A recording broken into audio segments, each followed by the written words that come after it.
I don't know what your mornings are like, but mine began with a sleek black Mercedes half-submerged in our duck pond, its glossy hood glinting under the Iowa sunrise like some bizarre art installation.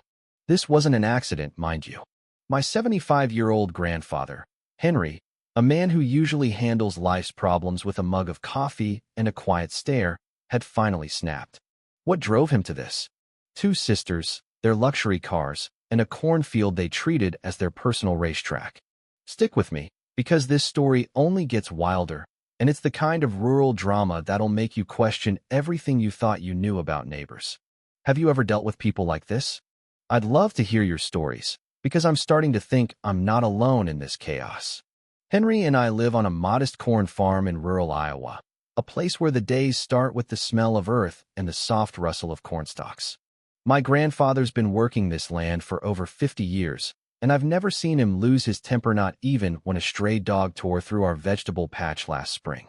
He's the kind of man who nods at strangers, keeps a thermos of coffee ready for visitors, and sits on our porch every morning at 6:30 sharp, watching the sunrise turn the fields golden. It was our ritual, our peace, and I thought nothing could break it.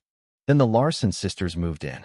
Margaret, 42, and her younger sister, Vanessa, 28, bought the sprawling mansion next to our property.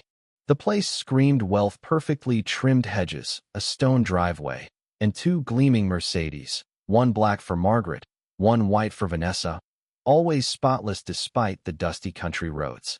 Trouble started on a crisp Tuesday morning, 15 days before the pond incident. I was sipping coffee with Henry when we heard the low growl of a luxury engine. At first, I figured they were just passing by, but then I saw it. Margaret's black Mercedes veering off the road, cutting straight through our cornfield. Not around it, but right through the heart of our young, 2-foot-tall plants. I nearly choked on my coffee as her tires crushed months of Henry's labor hours of planning, late-night research on soil pH, prayers for rainfall reduced to mud in seconds. What happened next was chilling. Margaret stopped her car mid-field, stepped out in high heels, and bent down to wipe mud off her car with a fancy cloth, as if our farm was just a minor inconvenience. The casual arrogance was staggering. Henry set his coffee down with a slow, deliberate motion that should have warned me, but I was too stunned. He didn't speak, just stared at the ruined rows with a look I hadn't seen since we buried my grandmother. "Well," he said softly, "that's something." I expected him to storm over, but he stayed put, watching as Margaret drove off, carving a deeper scar through our field. When I asked what we should do, he shook his head. "Let's see if it happens again," he said, his eyes glinting with something cold and unfamiliar. It did happen again. The next morning, at 7:15, Margaret's Mercedes tore through the same path. I grabbed my phone, recording it for evidence, while Henry sat silently, whispering, "Day 2. By day 5, the path looked like a dirt road, and I was losing my mind watching our livelihood destroyed for no reason other than laziness. Henry, though, was different. He started waking earlier, positioning himself to watch the property like a hawk, coffee in hand, silent as stone. I begged him to call the sheriff, but he'd just raise a hand. "Not yet, Jack. Let's see how far this goes." His calm hid something deeper, like still water with a current you don't notice until it's too late.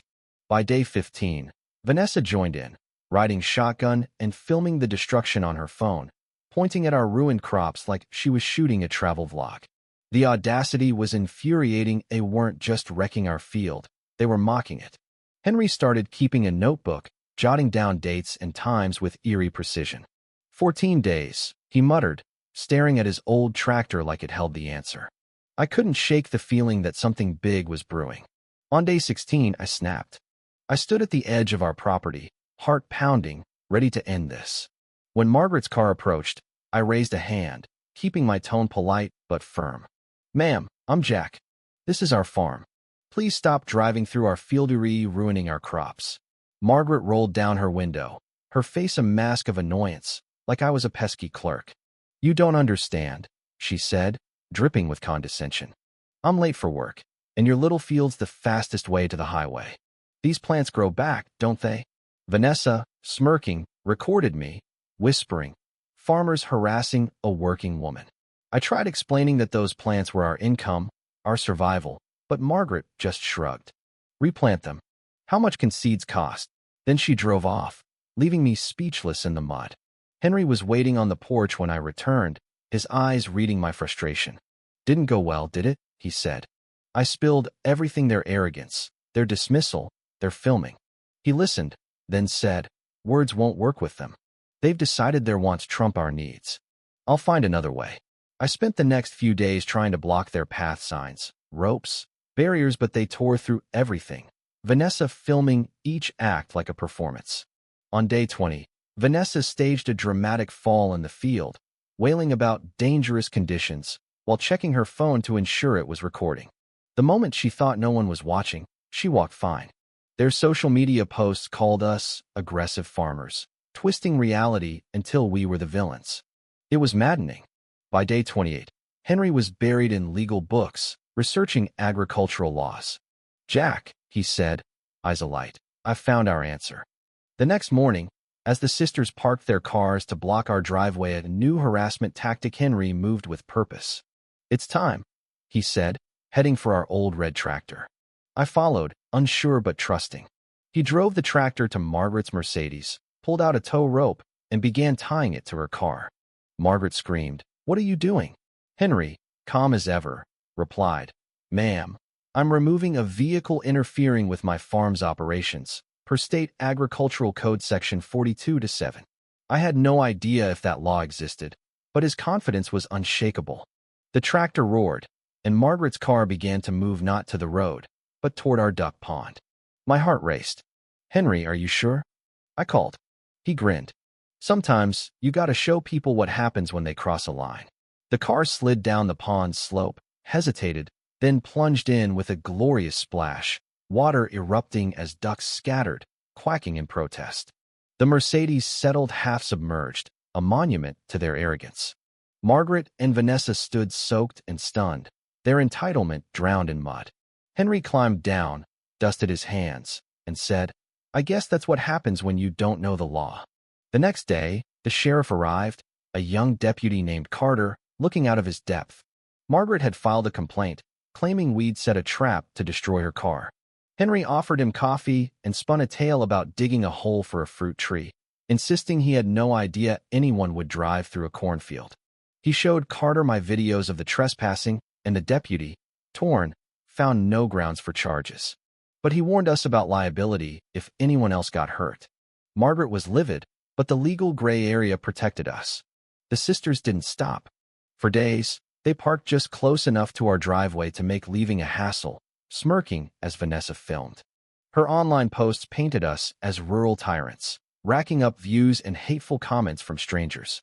It was psychological torture, and I saw Henry's hands tremble, his calm fraying. But the community was watching.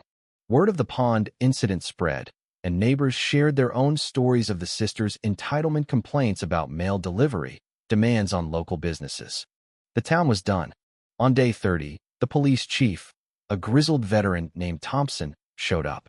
He knew Henry's reputation and listened to our side. Weeks of trespassing, ruined crops, failed talks. After 2 hours, we struck a deal. Henry paid $200 to tow the car, Margaret paid $500 for crop damage, and we agreed to a no-contact order. But the real victory was social. The sisters became outcasts. At the local diner, people ignored Vanessa's orders. Businesses grew cold. When a for sale sign appeared at their mansion, I knew we'd won, not just with the pond, but with the town's rejection. The Mercedes stayed in the pond, claimed by ducks and fish, a local legend. Tourists snapped photos, and a newspaper called it accidental art. New neighbors, a kind couple with kids, moved in, respecting our boundaries. One evening, I asked Henry if he regretted it. He stared at the pond, where a heron perched on the car. "I don't know if it was right, Jack," he said. "But they didn't see us as people, just obstacles. Sometimes, you gotta teach respect the hard way." His words lingered, a mix of wisdom and doubt. That Mercedes, now a duck nursery, is part of our farm's story, a reminder that even the gentlest souls can draw a line. Henry never yelled. He just raised the waterline. And every morning, when I see a duck lounging on its hood, I smile, knowing some lessons sink deeper than words.